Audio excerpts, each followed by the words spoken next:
That's why you just saw me grab the mic out of nowhere like a mad dash. All right. We've got plenty to discuss tonight.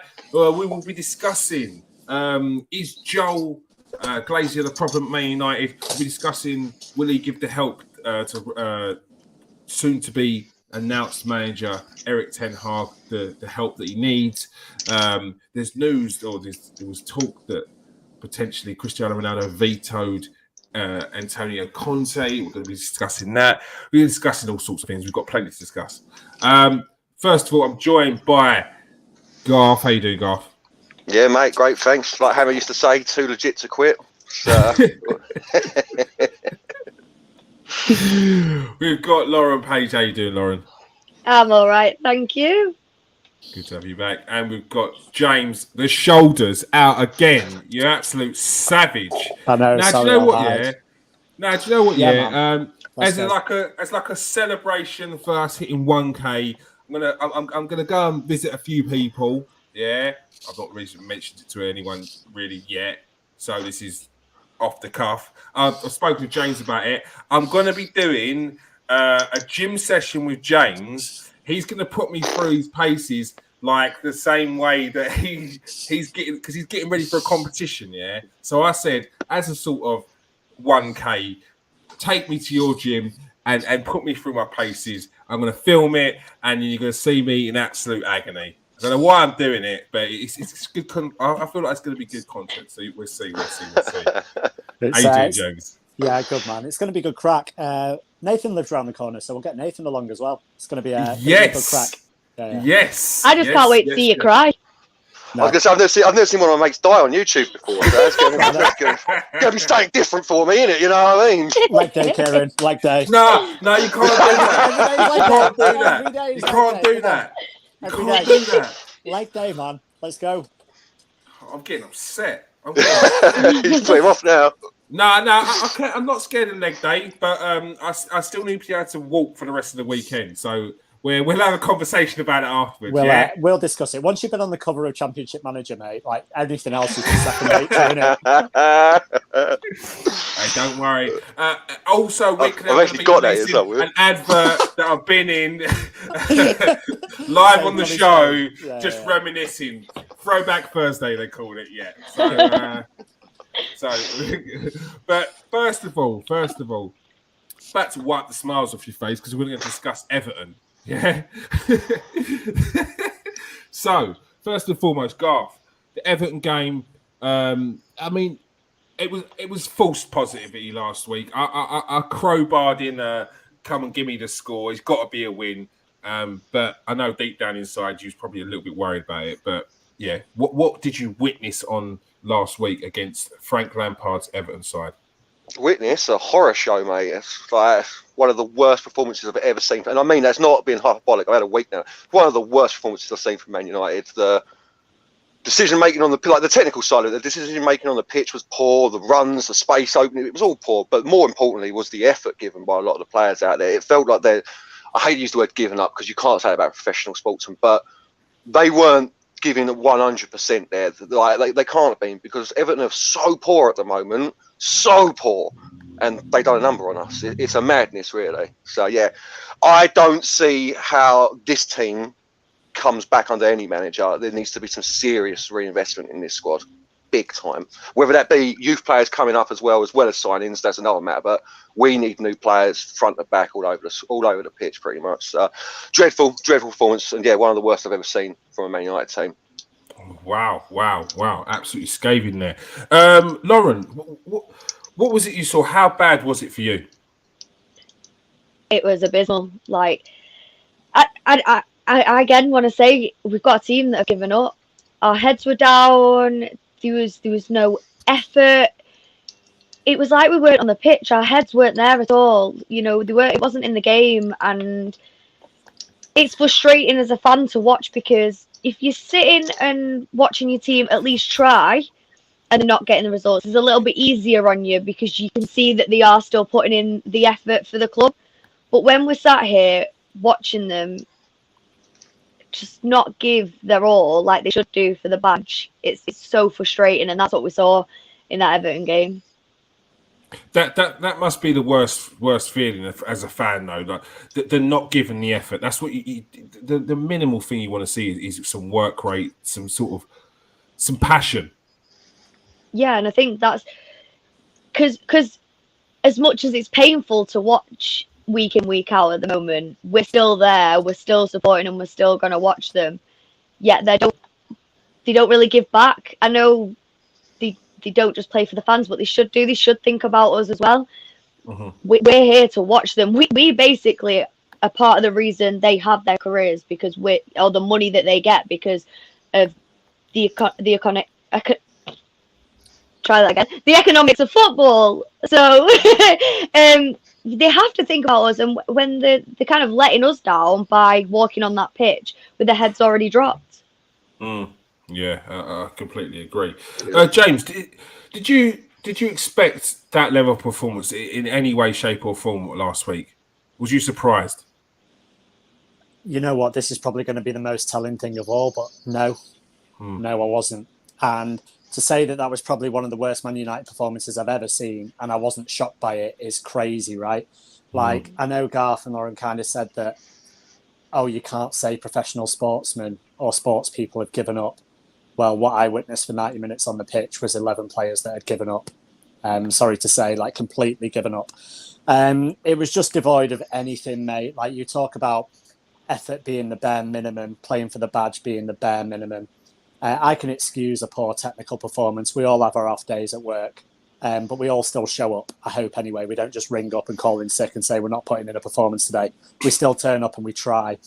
And the fact that they wear that badge that says Manchester United on the front of their shirt, and 3 of us here would probably do anything to put on that shirt and play in front of 75,000 week in, week out. And they're just not even trotting around the pitch. They're just walking around the pitch like they don't even care. Lauren said that, you know, they may not play for us fans, but at the end of the day, like she said, the economic impact of it, I mean, we are basically paying them at the end of the day. Like, the reason they get paid so highly is because it's a spectator sport. If no one watched, then there wouldn't be the economy around it, and they wouldn't get paid, and they wouldn't have the lifestyles that they do. So they do owe something to the fan base, and I'll tell you what they do owe. They owe a damn sight more than they showed last weekend, because they were absolutely awful's the most polite word I can use, mate. They were awful. Was there anything that could be taken out of that game? No. Nothing whatsoever. Well, to be honest, they asked me that on the match review on United View, and I said the only positive to come out of this result is the fact that the United PR machine will spin, and come Monday we'll get an announcement on Ten Hag. And shock horror, Monday 5:58, because we went live at 6. There was an announcement and a leak about Ten Hag, and people were like, "Oh no, they won't leak it because it's like that Ajax is still in the title race." I'm like, I'm very much aware of how Manchester United works. I've been around this club for a long time. They've been run exactly the same way for years. They will try and spin a positive out of it. And they did. And all of a sudden, the fan base haven't forgotten. But all of a sudden, I'm seeing a few more positive videos now. There wasn't any on Saturday, was it? A few more positive videos come Monday. So they know what they're doing, man. They're not dumb, but no positives for me. Yeah. How do you not even rescue the rest of the season, Garth, but how do you make sure that the rest of this season isn't just an absolute embarrassment? I've got to, touch wood, it doesn't, but I've got a bad feeling that's what we've got coming, to be quite honest with you. After the Everton game, and everyone's saying, I was being polite, they gave up on the pitch. They were awful. They gave us nothing. I can't see us getting a point in a single game from now on.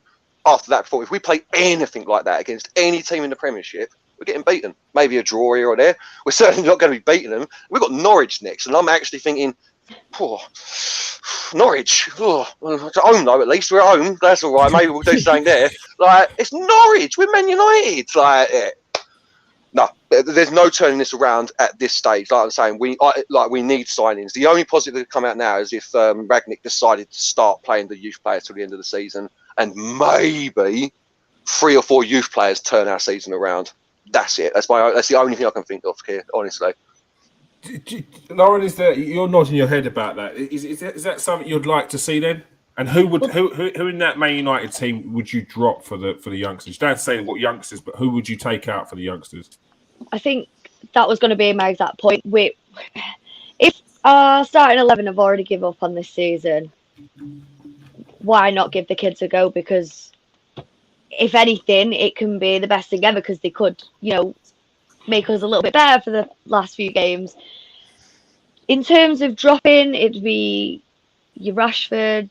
I'd drop McTominay, Maguire, Fred, Pogba. I won't play him. Get the squad sheet out. Basically, get the squad sheet out. Yeah, just take the whole starting 11 away and start again with the kids. Bring in the under 23s, their whole squad. Let's have them for the last few, because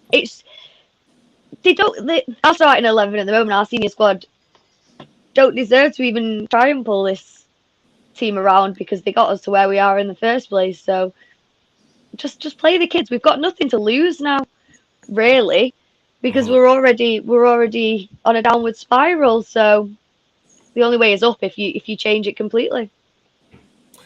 Yeah, definitely. James, last one on the Everton game. What do you think? Was this? You said it wasn't a surprise, but what does Ralph Rangnick do? How does he get something out of them? Because he's got what, eight or 9 games left. Man United, they're 11 points above Leicester, so they're probably not going to drop too many places down. But you've got to hold some pride. They know the new manager's coming in. Surely he's going to keep a watchful eye of who's potentially still putting in a shift. Surely they've got to be thinking about that. I think a lot of these players are brain dead, mate. I don't think they're thinking about anything. Like, apart from collecting their paycheck on a Friday night, I don't know what they're thinking about, because they're certainly not thinking about impressing a future manager, because that would have been done by now at the end of the day. Like, they would have known that Ten Hag was watching the Everton game. They would have known that. Like, and then there was news just after that of Leipzig, like, potentially hijacking the deal. It's like, no, the only person hijacking the deal after that is Ten Hag himself, mate. He's watching the absolute shower of shit, and he's turning straight back round, because there's not a chance that he's coming to manage any of them. They're all awful, mate. Like Lauren and Garth touched on playing the youth. That potentially is a way out of the situation. There's a flip side to that, though, like with how toxic it is. The people, then do you want to throw them into that atmosphere? Hopefully the fans get behind the youth, but you never know.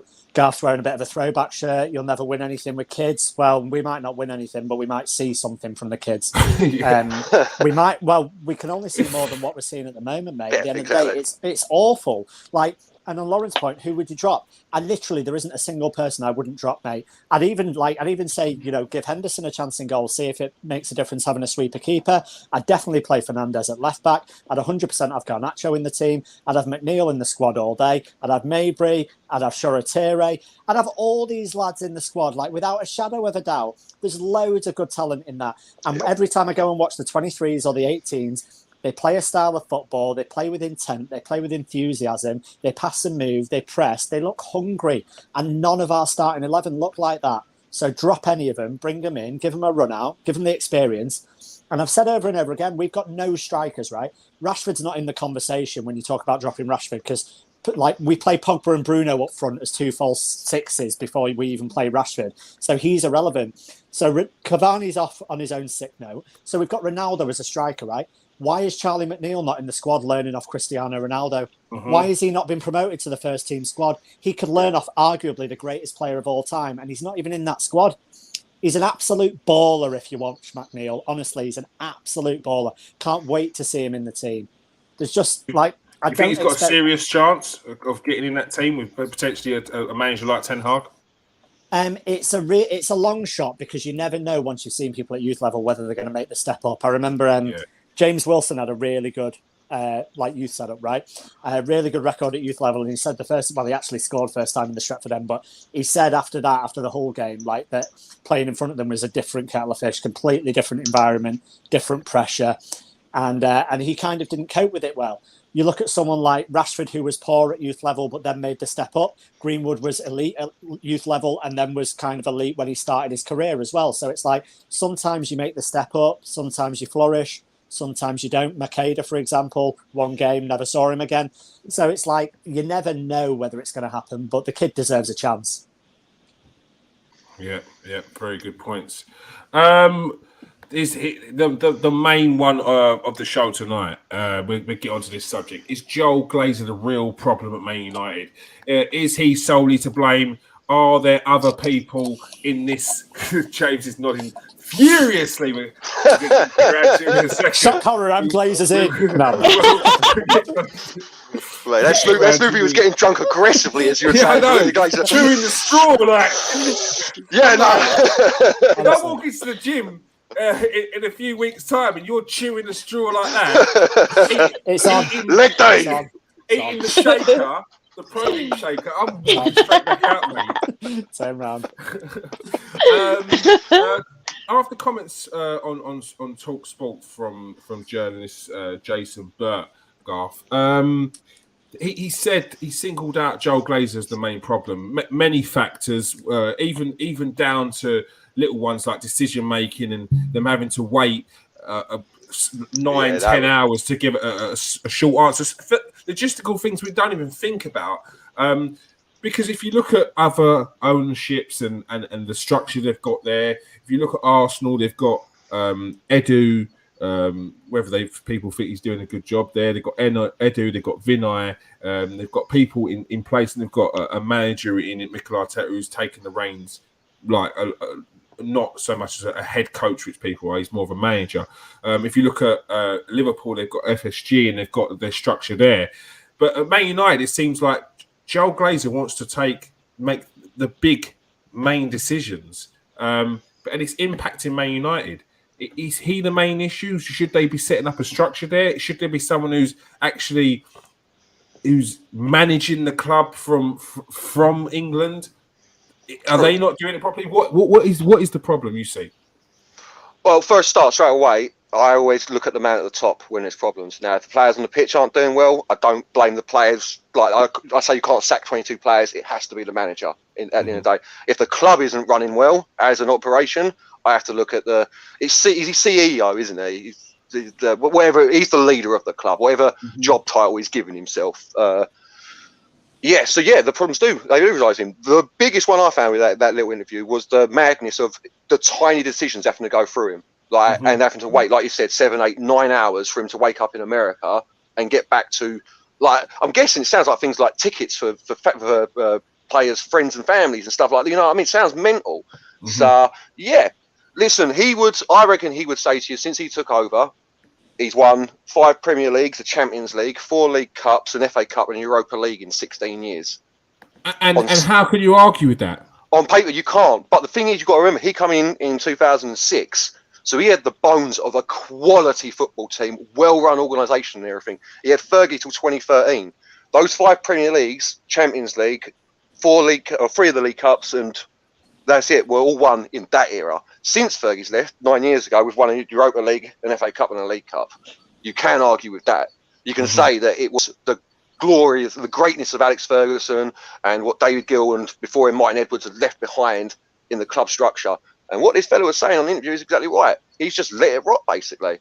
And I, for one, am one of those fans who was blinded by the fact that we get quite a bit of money from him for transfers, which is another thing he said. So, yeah, I will lay the blame firmly at his feet for all of this. Him and the rest of the Glazers family.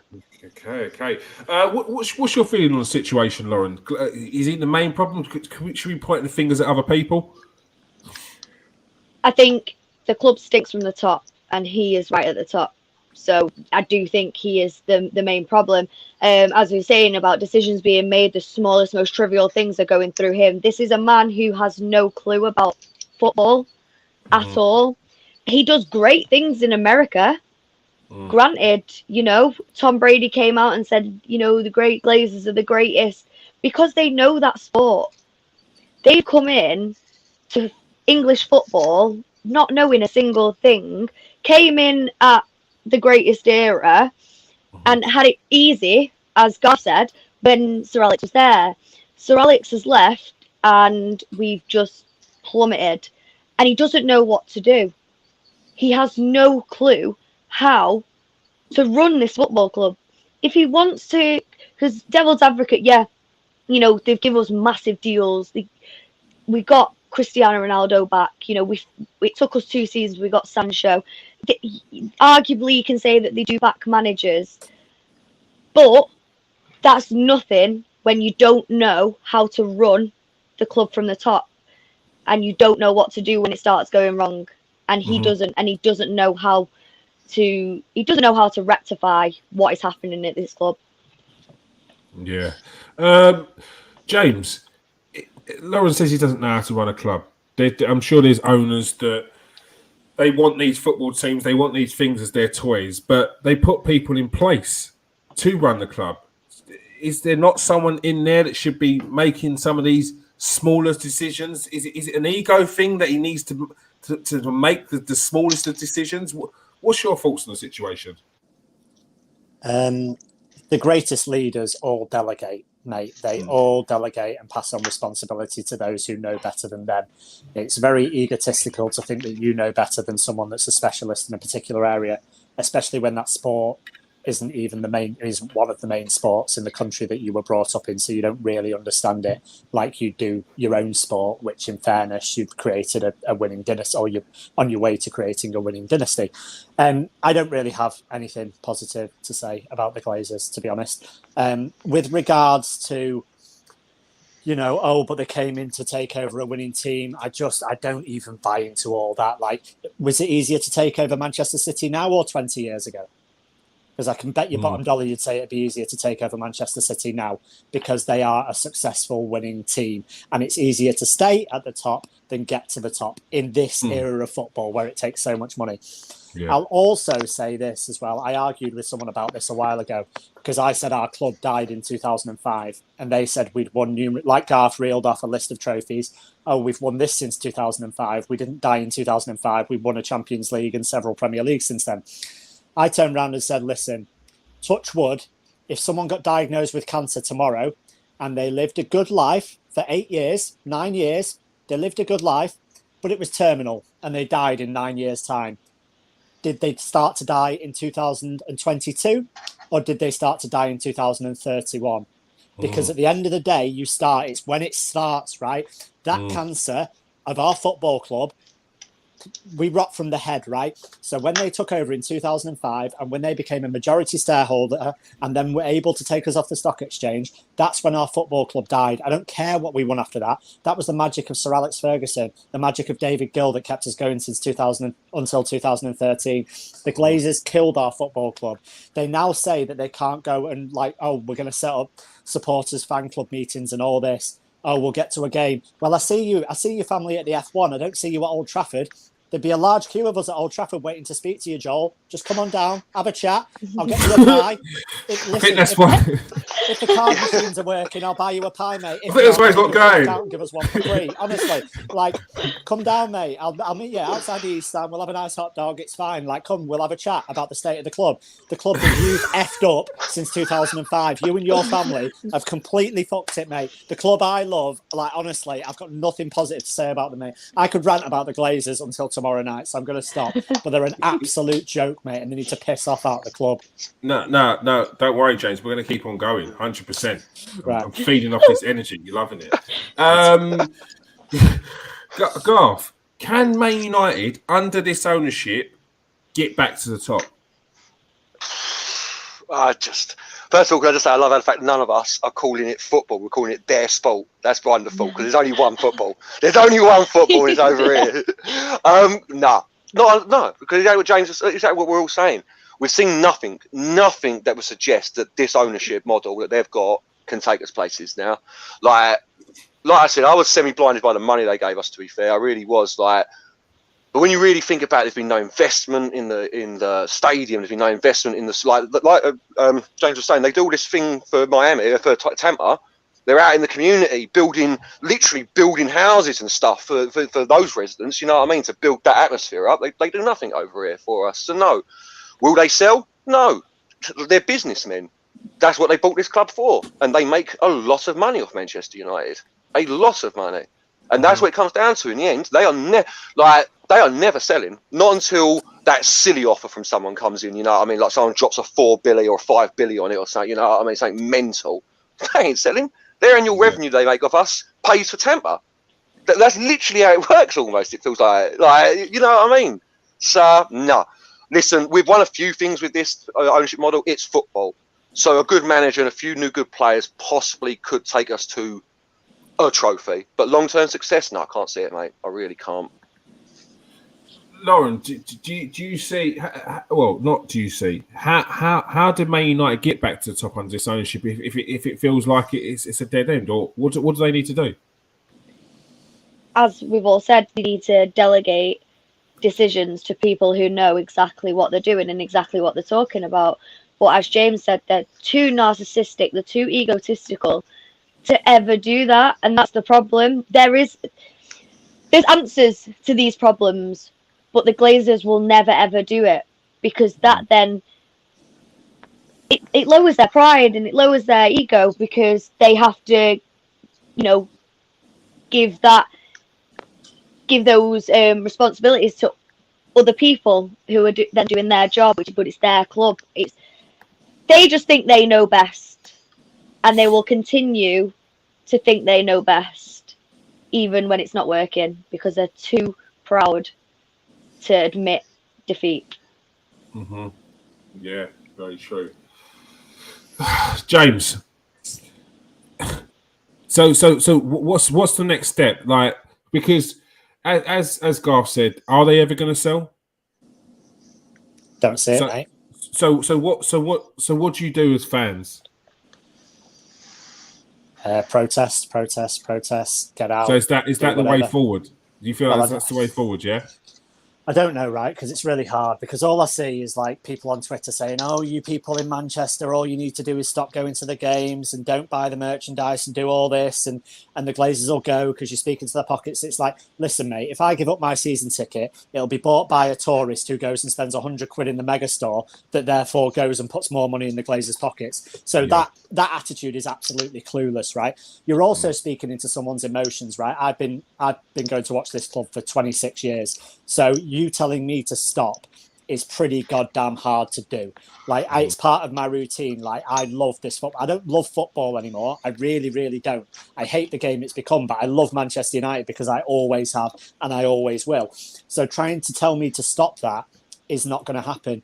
Yeah. On how we stop it, like, I don't know. Like I've said, maybe a consortium, maybe a daft offer, something to happen to get them out, mate, because like we said, they're not going to delegate. Smart people delegate. Egotistical people try and do something themselves, knowing that they can't.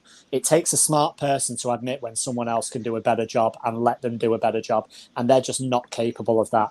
We are the cash cow, as Garth said, for the Tampa Bay Bucks. And at the end of the day, that's their little pipe dream. I've got no doubt in my mind that they care as much about the Bucks as we do about Manchester United. And that's all fine. But they're playing with this thing I love. I don't care about them. They're treating this thing I love as like some joke that they can just pick up, throw. And Garth talked about all this money they spent. Our money, mate. Our fucking money. Like, not their money. The debt's 495 million. It's our money. Stop thinking that they've spent money. Roman Abramovich spent money. Sheikh Mansour spent money. The Glazers did not spend money. They used loans to buy the club. They've not paid it back. Our debt's going up.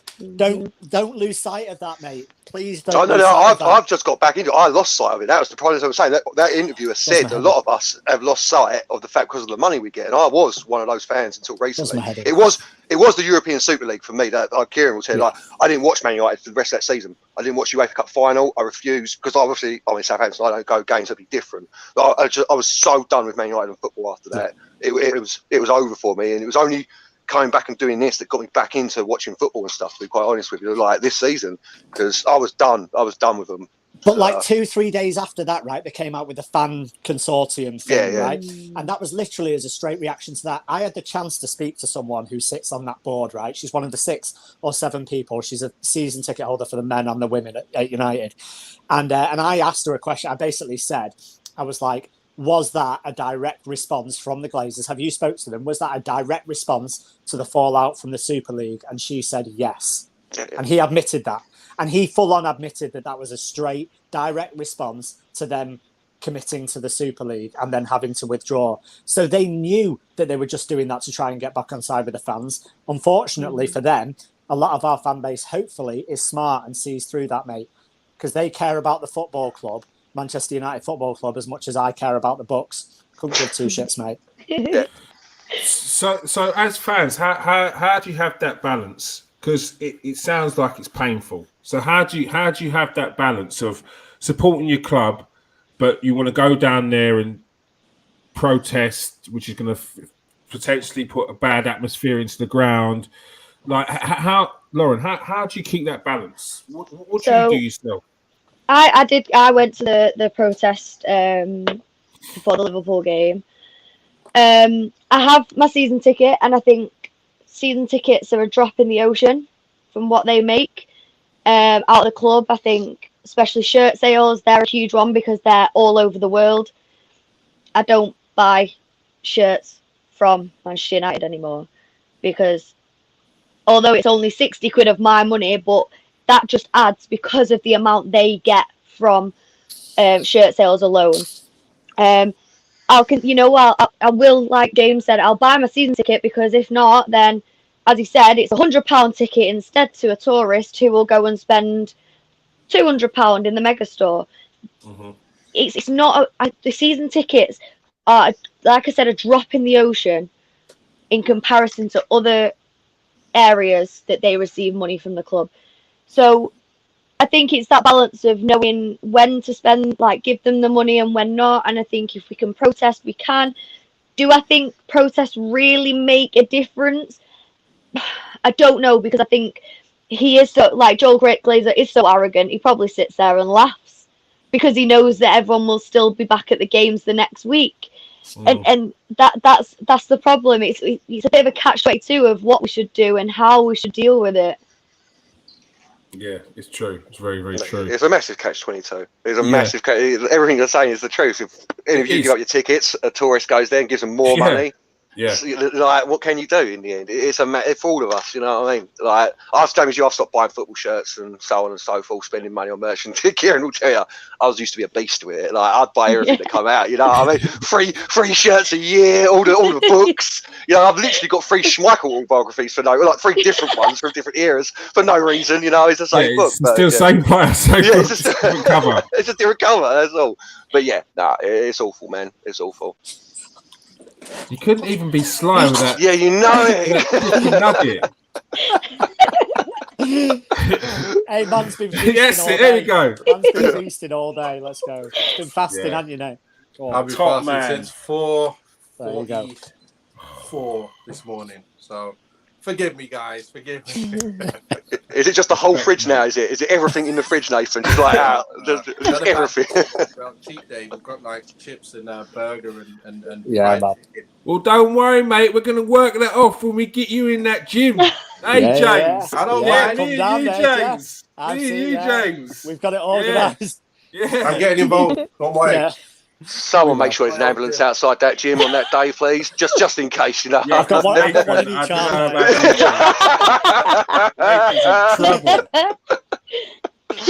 Ex-professional footballer and absolute gym savage down there.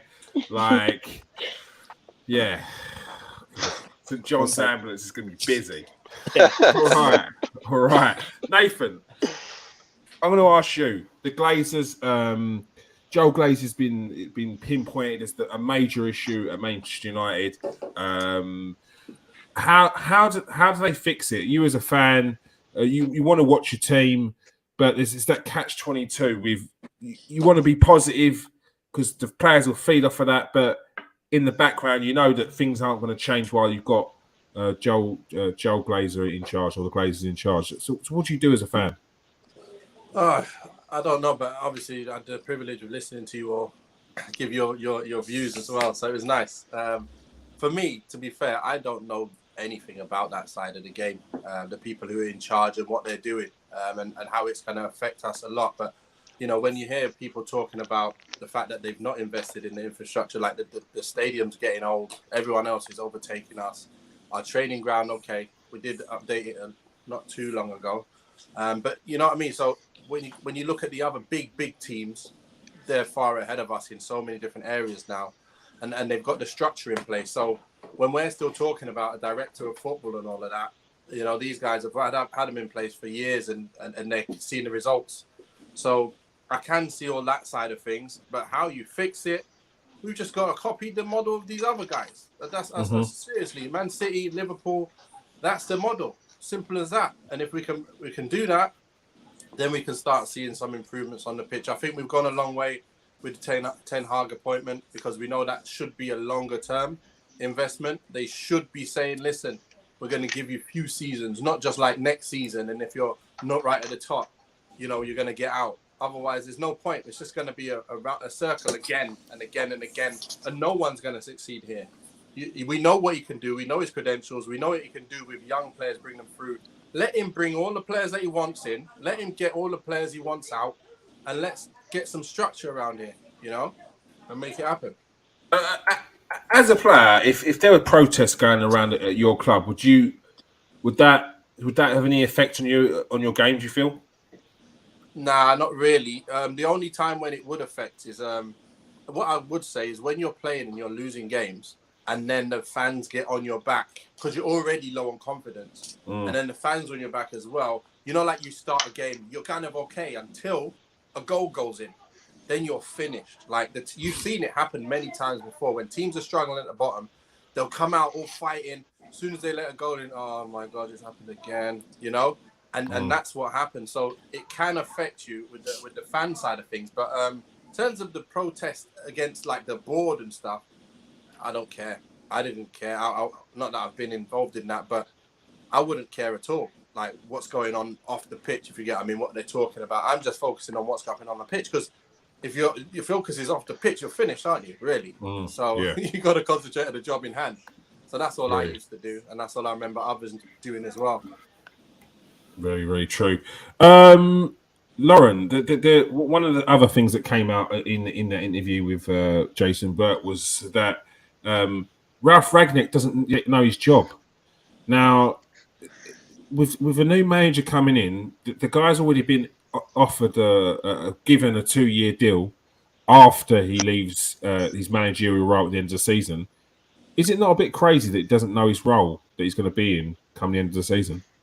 It is an absolute shambles, because how is anyone supposed to prepare for a new job when they have no clue what they need to prepare for? Because he could be right now, while still in the managerial role, working out what changes need to be made. But if he doesn't know where he's going to stand, he doesn't know what responsibilities he's going to be taking. Therefore, anything he thinks of now could be made redundant when he moves to a different position than he thought he was going to go. So I just think it's an absolute shambles, and it's an embarrassment, and it completely shows just the lack of professionalism in the club. Yeah, no, very true. James, should it not be the other way around? Ragnick's in there, and then Ten Hag comes in, and he has to work with Ragnick. Surely it should be that way round. Should be, yeah, but it's not going to be, is it? Because we don't operate how we should. This job that Rangnick's apparently going to get, if he ever gets offered it, I might apply for it, to be honest. Like working 6 days a month, not really going to be listened to. Like, don't really know what your CV or experience you need for it. Like, sign me up for 6 days a month, mate. I'm all for that. Like, give me all the money. It's just crazy. Like, it reeks of the whole. Remember when Ralph Rangnick got asked about Darren Fletcher, and he was like, "I'm not really sure what he does at the club." And it's like, and you're saying that about someone that's integral, apparently, that's a technical director at your club, and he doesn't know what the job is. Like the manager, albeit an interim one, doesn't know what the job is of the technical director. And I'm not surprised he doesn't, because he doesn't even know what his own job is for the next 2 years, mate. And unfortunately, because of these players, he's not been able to do his own job for the last 6 months or whatever either. So it's just been like the club, mate. I'm running out of words to describe it, honestly. Like every week, I have to go somewhere and speak about this club, and it's like, genuinely, do I have to? Like, I used to look forward to speaking about Manchester United, and now I'm just like, oh, it's just another poorly ran, absolute shambolic evening in the life that is Manchester United. Yeah, very, very true. Garth, like, Ten Hag's coming into this job. Ralph Rangnick's meant to be there as a consultancy role, or I don't know what the role. Surely he's looking at that like, what's going on here? We're all looking at it like that, every one of us, and Ten Hag's got to take that club over. So he's definitely giving that the full magnifying glass, I hope, you know what I mean? Because if I was Ten Hag, I'd be looking at our club very seriously, because he is one of the most well thought of managers out there that ain't at a big club at the moment. He could pretty much go anywhere apart from Man City, Liverpool. You know what I mean? Like, so he really needs to think about if he wants to take this on, because it's going to be a nightmare. What we've been saying all evening, you know, I think one of the best quotes out of that interview was him saying that Man United need to start employing best in class for the jobs that they're best suited for. And we've all said that they don't. Like, yeah, he's going to be looking at it like, what is going on here? You know what I mean? Ralph Rangnick don't know what Darren Fletcher does. Ralph Rangnick don't know what he does. Like, so what, is he going to be my boss? Am I going to have to take direction from him? I couldn't believe it. What, the bit about the Ralph Rangnick not knowing what his job was?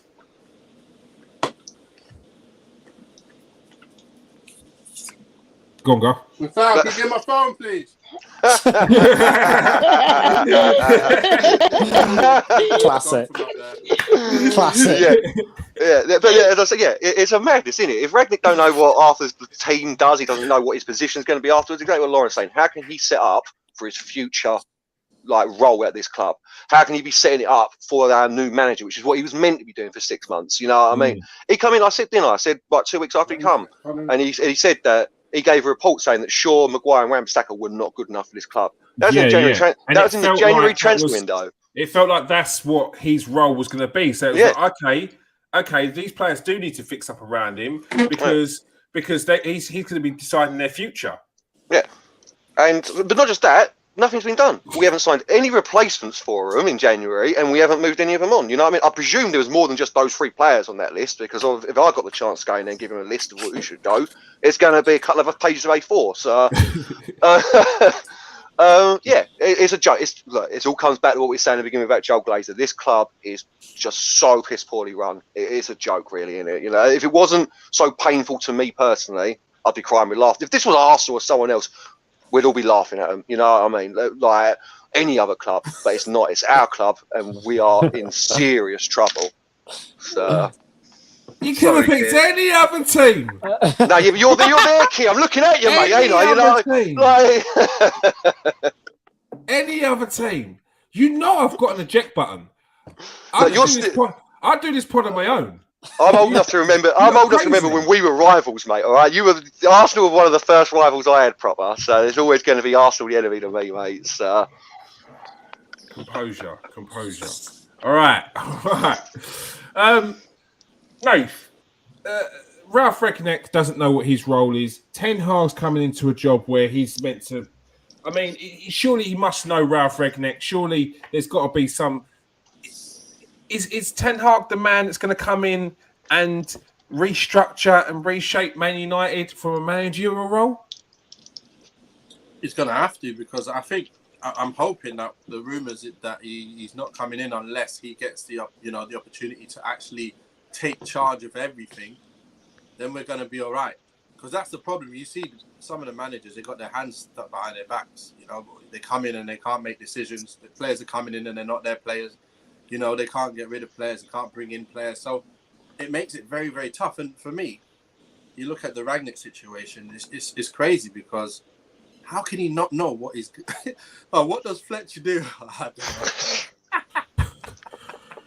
know. Sometimes people are too honest. You know what he's like? He's the honest guy already, and he's getting taught how to not be honest. You know, like play the proper card. But yeah, for him to say that, you know, he just does the warm-up, he does this and does that. Yeah, he's good. Whatever his position is, that he's just good at what he's doing. And it's just weird, you know. But we also know he's not been told something because of what he's doing at the moment. It's not his fault, but the results are not good at all. You know, even like what he stamped in the side earlier on, we started to see some changes. For me, we started to see loads of chances and no goals. Now we're not seeing chances anymore. Now we're not seeing that kind of football anymore. What's happened? What's changed? I don't get it. We need to be back to that level. And then I was saying, surely we're going to score soon. You got Cristiano Ronaldo, Bruno, Pogba. You got players who can finish. So at the end of the day, it can't carry on forever that you're going to have 10, 20 chances and not score. So it's just really puzzling that we're just not able to like fight for this top 4. It's really annoying. Yeah, very true. Okay. little more light-hearted side of things. Because James looks like he's going to pop a vein over there. So I'll move Let's on. get off the Glazers. Let's get off the Glazers. He's going to punish you even more in the gym. Every time you talk about him, there's another session. There's another set coming, bro. Yeah, at least have it as chest day or something. But yeah, we can do chest day. It's all right. Don't go easy on him. I don't want to see. I want to see hardness. We'll do all over. Plus David's involved now, so I want to see him sweat as well. I'll be fine. That's going to be my motivation. Don't worry. Beat Nathan. So long. Maybe early May, innit? Get it in your diary. Yeah, get it. It's in there. It's in there. Train's dreading it already. I can see what he's doing. I've seen all them leg weights he's doing. Yeah, and man. he keeps the video on forever as well. Like, showing all the reps. Like, oh my God. Just making me feel bad. Right. That's all I'm trying to do. He's done like but we never see him walking out, do we? We never see him walking out, crawling out. That's what he's really doing. He's crawling out. Someone's carrying him out. That's exactly how it should be. I'm giving it all of that, because this is my defense mechanism. I can't help it. I'm trying to stop, but I can't. Kieran messaged me. He messaged me and he was like, "Right, we're going to hit a workout." I was like, "Yeah, it's fine." He's like, "Oh yeah, but you're going to go hard." And I'm like, "No, honestly, mate, it'll be fine." He's like, "Don't give me that. That's what I used to tell people when people ask to train me." And I know it's bull. He's like, "I know it's bull. I know you really know it's not going to be okay. Stop lying to me." I'm like, "It's fine, mate. Don't worry about it. It'll be fine." Stop saying it's fine.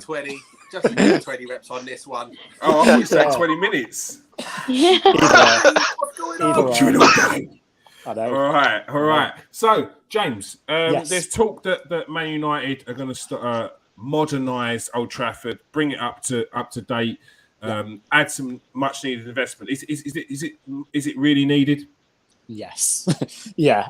Anyone that stepped foot in that ground in recent times and stepped foot in any other ground in the Premier League or even in the world knows that it's one of the most outdated stadiums around, mate. It's terrible. Like, it's obviously, I love it as a ground, right? Because it's where I've grown up watching football and it's my favourite place to go, and walking down the Warwick Road or St Matt Busby Way is like my favourite thing to do. I've got so many memories of it.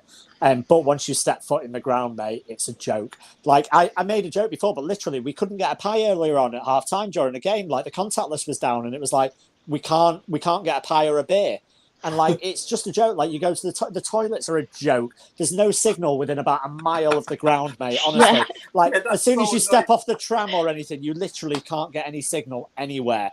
Like, it's just, honestly, the whole place is so outdated. It's absolutely awful. Like, the only ground, like, Goodison Park's not great. Stamford Bridge isn't great, and Old Trafford. The three of them are like a disgrace. But you look at like the Olympic Stadium and then Spurs and the Emirates, and there's so many grounds of the newer grounds that they may not have the history and stuff of Old Trafford, but those clubs are trying to create a new dynasty elsewhere. I'm not for knocking down Old Trafford at all. Like, I have too much history there, and I need that football ground there. I have too many memories of it. But we definitely need to update it. You can't extend it all the way around because of the train track, but there's definitely modernisation that can be done. You mentioned before, Kieran, about how City and Liverpool are ran. If you go down to East Manchester and you look at Sport City as a complex and Eastlands as a complex, it's incredible. Unreal. It's unreal. The setup from head to, like, honestly, it's absolutely unreal. Like, what they've done in the last 15, 17 years compared to what we've done in the last 17 years is absolutely, like, levels, mate. We've fallen off a cliff. They've shot up into space, and now what once was Man United up here and City down there is now, like, the gap's almost even bigger the other way. It's mental. Yeah, no, it is. What Man City are doing around the area as well, building up the local area. The ground's unbelievable. The training ground is stunning. It is, honestly, it is ridiculous. The mini stadium next to the stadium for the women's team. That's how you do it. It's seriously how you do it. Lauren, you're a regular there. What do you think? What do you think about the upgrade of Man United? Massively needed, yeah. Absolutely, it's falling to pieces. It's leaking everywhere. It's, as James said, I'd never want to see Old Trafford get knocked down or moved. You know, there was rumours of them wanting to do that, and that honestly broke my heart just thinking about the rumours. Because I've been going there since I was a kid as well, and we just need, all it needs is an upgrade. That's all it needs. Just refurbish it, just fix the leaks, you know, just modernise it slightly. Yeah, if we want to make it bigger, let's make it bigger, but just don't change the heart of Old Trafford. Just bring it into the modern world. Yeah, freshen it up. Nathan, how devastating would it have been if they would have knocked down Old Trafford to build again? It's not what they need to do, is it? No. There's too much history there. Like everyone's saying, like when you go by there, you just see the same thing every time you go by, and it's still something that you look at with awe. So I don't want to see that happen. You know, but obviously we do need to improve it. I'm just trying to think in my head, how the hell would we improve? But you know, without moving to another stadium while they're doing something up or whatever. But you just they got to improvise. They got to figure out a way of doing it. You start by making the pitch a bit more safe when you come off it. As soon as you come off the pitch, you're on the side. You're about to fall off. And how famous is that brick wall? What's that about? Who done that? All those guys on knees. An island. That's where they got the term "keep it on the island." I think it came from there. That's what everyone says in football. But bloody hell, man, it is dangerous as hell. Yeah. Look at, I think Wan-Bissaka finished one of them games off in the board, didn't he? Yeah. Lots of players have finished off in the boards down at Old Trafford. To be fair, so they could start with that, and then you know move on to the stand. Yeah, no, definitely. Garth, as a even a development thing, a money thing, a business thing, surely you got to have your building looking up to scratch. You can't. It's old and yes, there's some heritage. Yes, there's a bit of character, but this is different, surely. I mean, the building can look old as long as it isn't old inside. Yeah. You know, like it can look. Old Trafford doesn't need to be renovated outside because that is the theatre of dreams. We all know it. We all love it. Inside the facilities, the actual, the running of the ground itself and what's in there needs to be updated and changed. But I've been fearing this day because I know what's coming. It's typical Man United. Initially, it isn't even like there's just an exploratory committee, isn't it, to discuss what could possibly be done in the future for the stadium. But what that really means is they're going to come out and say, we can't do anything with this stadium. We've got to move. And we're going to be calling it the Tampa Bay Buccaneers Stadium because they can't get that sweet revenue from Old Trafford, mate. They can't rename Old Trafford. That's one thing they could never get away with. So they're missing out on what? I think it's about 50, 60 million. Chevrolet Stadium. Yeah, exactly. You know what I mean? And that, I'm scared sick that that's what's coming. I've got a bad feeling it is what's coming as well. And so what would happen is the fans will revolt and say no. So the Glazers will just be like, yeah, sweet. Well, you can have this old stadium then. There's not much we can do to it. We'll give you some new toilets. We'll give you some new turnstiles. What else do you want? That is what we need. You know what I mean? Yeah, but yeah. We do need The those bloody turnstiles are a nightmare. Exactly. Oh. But that's what we'll get from them. That's what we'll get. Or it's a new stadium. I can't see them redeveloping Old Trafford. I can't see them. It's not worth the money to them. They make so much money out of it at the moment, like we keep coming back though, and they can't put naming rights on it. It ain't worth it for them. Yeah, and as you see in America, they pop them up all over the place. But you see them, and you see that the complexes they build, absolutely amazing. Like the buildings are ridiculous, but they are named like the Coinbase, the Staples Center, the Coinbase Stadium, the Coinbase Arena, stuff like that. So it is a bit. It's taking the history out of the club, and there's something. All the The Emirates. Lakers have changed now, aren't they? All the Emirates, Terry. Yeah, they were the Staples Center. The Lakers were the Staples. All the Emirates. Yeah. James, thank you for joining us tonight. It's been happening over here for a while. James can no longer be with us anymore. Great guests. I love him to bits. But he's managed to get back on. It's been happening over here for a while, hasn't it? Strike one. Was it Bolton?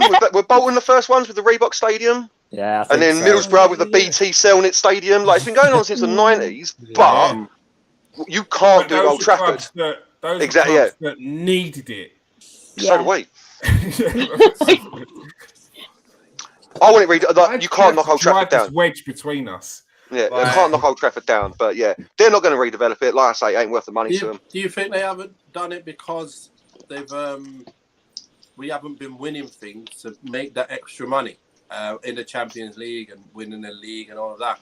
Do you think I just think they don't care. Sorry, where yeah, do you think like they're getting their money from? Like, where you think they get their money from? But are United? You know, we always in debt and stuff. I don't know this, so I'm asking you guys if you understand it better than me, because we're in debt and then we're still buying players for like over 100 and something million every year. We're spending 100 and something million, and then we're going more in debt and more in debt.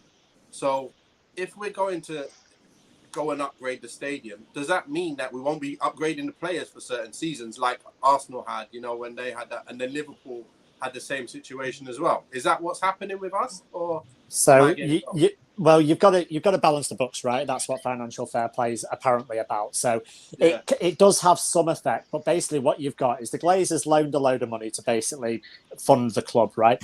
Now, when you take out a loan or anything, that you compound interest on that loan, right? So over time, the debt grows and grows and grows. So last year it was 453 million last year, and now it's 495 million at the end of 2021.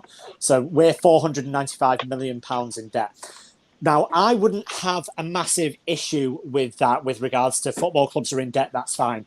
However, if my business was losing £495 million, I would personally not be taking £11 million in dividends out of the club at that time.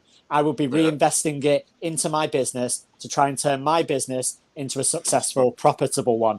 And that's why a lot of the fan base have an issue with this absolute poison that's in our club and that has control of our club, because they don't care. They take out when they should be putting in. You've got people like, you can talk about money and not injecting money. Sheikh Mansour has injected over £1 billion into Manchester City of his own money. We've got owners that have taken out £500 million of our money. That's a net difference of £1.5 billion. And we see that difference on the pitch in the last 15 years. And that is why one team is going through the roof and one team is falling through the floor. And it is as simple as like, the money's just not being invested. Yes, you can say 80 million for Harry Maguire, 50 million for Wan-Bissaka, all this kind of stuff, 75 million for Sancho. At the end of the day, they don't invest it in the right areas. They don't delegate in the right areas. They take money out of the club and they need to piss off out of the club. I hate the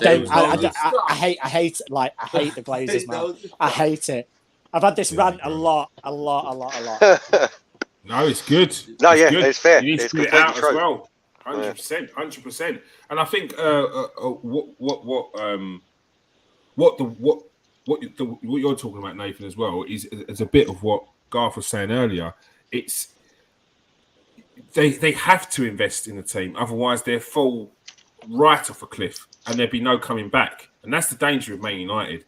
I mean, there's massive clubs out there that have dropped off a cliff from big positions, from high positions. We've seen them go tumbling down throughout the years. PSG used to be a top club, got like relegated, came back up, got bought out again. Not saying it's going to happen to Man United, but there's a danger if you don't invest in the team, and because you're investing in the stadium. So that what they will probably do is name a stand, call it the Old Trafford something stadium.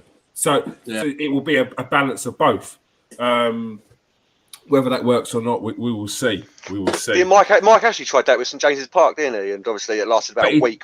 But he did. In the end, it was called the JD Sports at St James's Park. Sports Direct. Sports Direct. Sorry, Sports Direct. It's so weird when the proper names of stadiums just completely change. Like, yeah, but that's what I mean. Yeah, it didn't last long, did it? It didn't last long, like, because the fans. That's what I mean. They cannot do that at Old Trafford. They cannot. Of all the things they can get away with, renaming Old Trafford, even slapping a sponsor above the name Old Trafford. Like, there'd be absolute, like, that, weirdly, like, that would be one of the things. They might call it like the I don't know, the something theatre of dreams. Oh God, right? don't just to, because that sounds very that's very. Oh yeah, I can see it. I can see it, mate. Yeah, American. Yeah, mate. Yeah, it's very American. The Spotify's theatre of dreams. Yeah, like, you know. I'm not saying it's going to happen. Oh, we ain't getting Spotify. The Roundtree's theatre of dreams. You know. Yeah. Could happen. All right. So, I mean, great pod so far tonight, but we're coming towards the end of it. But I could not do a pod without discussing Man United's next fixture. So I say this every week. Scarf. Norwich Must win, on yeah, the kid. weekend. Must. Norwich on It's the a weekend. guaranteed 3 points, mate. Saturday, 16th of April, 3 o'clock kickoff, 1500 hours. Man United. Surely it's a win. Yeah, 3 points. No, it's just not, is I'm it? not getting Like, duped again, James. yeah, I know. Honestly, the end. I've been saying it, kid. The end of the season clip show of all of us giving out scores, and then like when it was Watford, I was like 3-0, and then it was 4-1 Watford. Like it's going to be pretty long. It's going to be a good 10 minutes, I reckon. Best thing, Nathan come out and goes, if this team starts, we're losing 3-1, 4-1 to Watford. Yeah, he did as well. Yeah, Have yeah. some positivity. Yeah, have Come some on, faith, was Nate. like- Have some Nate was like, oh, all right. Next thing you know, I told you.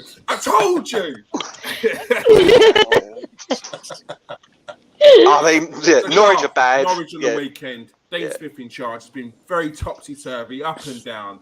Surely, Yeah. 3 points. No. Look, listen. After the Everton game, which should have I was guaranteeing that to be a win. There is not. I said at the beginning of the show, there is no guaranteed points, let alone wins anymore out of any of these games. Listen, it's Norwich at Old Trafford. We give the score, so I'll give it 3-0 Man United, just because I'm feeling not confident. That's the wrong word. Feeling generous, but I can't see it happening. You know what I mean? I just don't want to say like 2-1 Norwich, which is what it's more likely going to be. So yeah, I'll go 3-0, 3-1 Man United, because it is Norwich at the end of the day. So. All right, it's also Brush's birthday on Saturday. Happy birthday, So Brush, Happy give us birthday. your score prediction. This one's for Brush, Nathan. Surely it's a win. Norwich 3 o'clock Saturday. You know what? Their striker's going to score. He scores goals. He scores Pookie. goals. Pookie. Pookie's going to score. I just hope we're going to get 2, but I just can't see it. I can't see it, guys. I think we might end up scraping a draw 1-1. We might just draw 1-1. They're going to get 1 goal up, and then we're just going to scrape last-minute Cristiano header from somewhere, and we're going to get a goal back. I'm hoping that's the case, because in my mind I'm thinking 2-1 Norwich, but I can't say that right now. I don't want to manifest it. Because that's what I'm thinking is 2-1 Norwich. That is honestly what I'm thinking about. I can't manifest that, bruv. You know what I mean? We don't have it in us to play good enough football to take even them guys on. I know if they come at us with the intensity that they can do, we'll struggle. We ain't got intensity in us. Like, we got no players with intensity inside us. So I don't know how we're going to be able to do what we're doing. I don't know. But whenever I say this, sometimes they do come and surprise us out of nowhere and batter a team. So I'm just hoping that I can be pessimistic and it'll be just working reverse psychology on them. Yeah, they're going to lose 2-1. Yeah. Well, prepare yourself for disappointed, and you'll never be unhappy, will you? So. Exactly. All right, let's concede 17 goals in their last 9 games, Lauren. Yeah? Surely this is Man United with at least 2 goals here.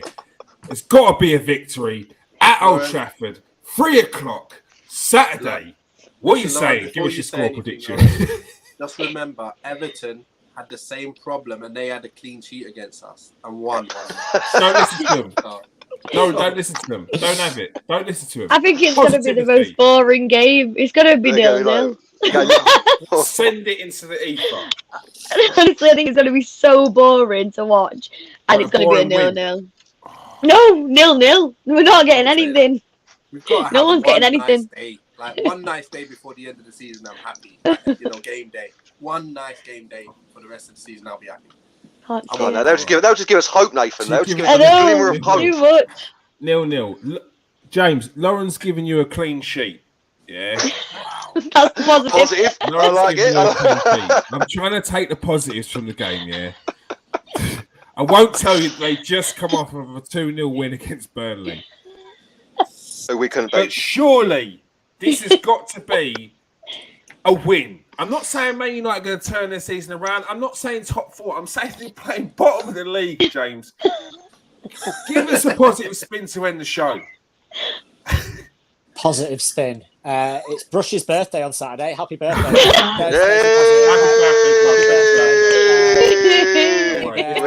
This one's for you. This score prediction for you, Brush. Come on, This is, James. mate, and he's a big supporter of like me and all the stuff we do. So fair play to you. And this is for you, mate. 1-1.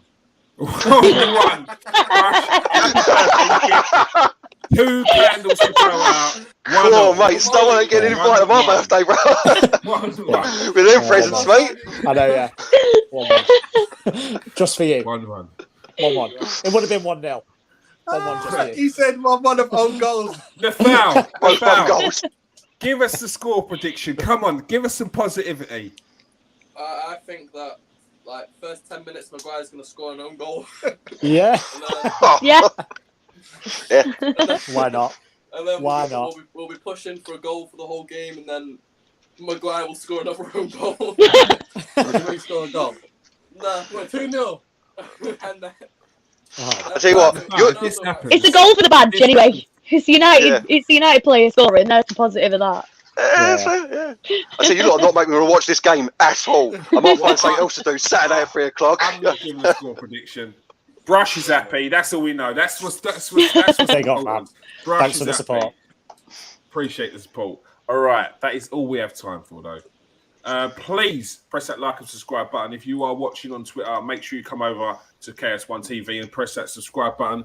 I kindly put the link in the bio and in the comment section. So you just press the link. I did that on Facebook as well. Just press the link. Come and join us. Press the subscribe button. We're having fun. Did The you just comment hit 1,000 section as well? We did just hit 1,000. We Yes, did that's just why hit I'm going to 1,000. put myself Yes, through we torture. Yeah, me and Nathan are going to do a gym session with Shoulders McGee over here. Just wait until how tough the session's going to be when United View, which is on 99.9k. So we need like 100 now. When that hits 100, then we'll make it even tougher, and then we'll do 24 shoulders and legs. 24-hour gym session. Yeah. Filmed. You know, Yes. charity, 24-hour charity gym session, lads. Hey. I think that's what's going on here. Easy. I'm not endorsing that unless you bring flexing on a session as well. Like I'm not. It'll come down, mate. It'll come down, What's no the problem. But if you've got 1,000 subscribers now, if everyone chucks in like a 10p super chat, we can get Nathan some new internet, can't we? Loads of space. I'll get you an Uber. Hey, I'll get you an Uber. You can just sit here. We'll chill. Yes. We'll chill. Gym session's going to be savage. You're going to like do a penalty shootout afterwards. Yeah. Let's go. All right. You ain't kicking no balls after that, Keir, mate. You ain't kicking no balls, bro. Don't Enjoy. underestimate me. I'm good, mate. Big man, you No, I am. 17 stone. This is 17 stone. Unit. I trained for this. Train. It leaves you quick. It leaves you quickly, though, mate. It leaves you quickly. Never. All right. Thank you for everyone who's joined us tonight. The chat was absolutely buzzing. Appreciate the support as well. New names in there. Press that subscribe button. Loving the chat. Thanks for joining us tonight, Garth. Thanks for having me. Pleasure as always. Really enjoyed it tonight, even though we're talking about Man United. Of course, my co-host Nathan Editon. Thank you very much for joining us. Thanks a lot. It's been good. Thank you very much for joining us, Lauren. Thank you very much for having me. We had a laugh, as Garth said, even though we're talking about United. And of course, thank you very much for joining us tonight, James. Always a pleasure, never a chore, mate. All right. As I always say, please press that like and subscribe button. Please join us next week for the Man United show. We will be doing the post-match reaction of the Norwich game at 5 o'clock on Saturday afternoon. That's all we have time for. Peace out, people. Stay safe and wash your hands.